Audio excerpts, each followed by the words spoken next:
এই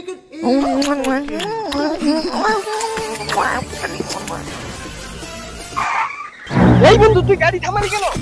আমার হাতে হ্যান্ডেল ধরে দিয়ে তুই মজা করতেছিস? মানে আমিও মজা করবো। তুই মজা করবি মানে? এটা আমার গার্লফ্রেন্ড নয়। তাতে কি হলো? তোর মনে আছে আমার রুমে একদিন একটা মেয়েকে নিয়ে এসে দুদিনে মজা করলাম, তখন তো আমি বলিনি ওটা আমার গার্লফ্রেন্ড হয়। শালা কলকাতা গার্লফ্রেন্ডের মধ্যে পার্থক্যই বুঝে না। ও কি বললো? তুমি কোন মেয়ের সাথে কি করছো? ছি ছি ছি, তুমি এইরকম? আমি কোনোদিনও ভাবতে পারিনি। দেবী, বন্ধু মজা করতেছে, মজা করতে তুমিও না। বল দাদি বল, মজা। বেবি বসো, আবার শুরু করি, বসো।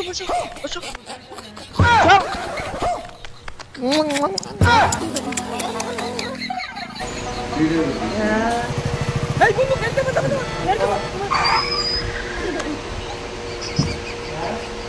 এই কোথায় যাচ্ছিস? আদি অস্থির।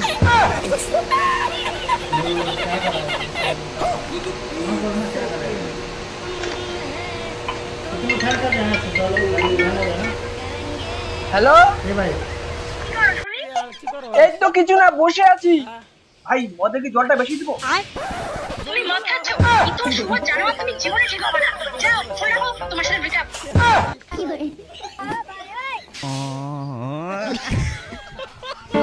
বন্ধু, আমার না নেশাটা গাঢ় হয়ে গেছে, বাড়ি যাই।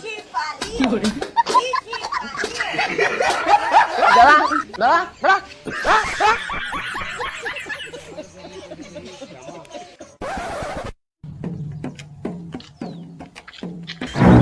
বেবি শুনো না, বিশ্বাস করে আর কোনোদিনও মদ খাবো না।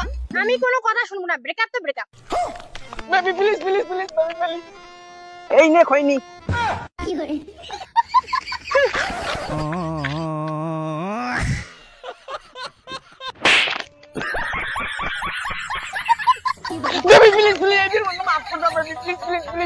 ওঠো। দেখো, আমার সাথে সম্পর্ক রাখতে চাইলে তোমার বন্ধুর সাথে সম্পর্ক রাখা চলবে না। ও দেখতেও খারাপ আর নজরটাও খারাপ। এই ব্রেকআপ। এই বন্ধু, আমার গার্লফ্রেন্ড তুই কেন ব্রেকআপ করলি? ও তার মানে তুই আমার সাথে সম্পর্ক রাখবি না, আমাকে ভুলে যাবি? ঠিক আছে, আমিও তো তোর গোপন কথাগুলো সবাইকে বলে দেবো। বৌদি লেবার, শিল্পা বৌদি, শম্পা বৌদি, সবার কথা বলে দিব।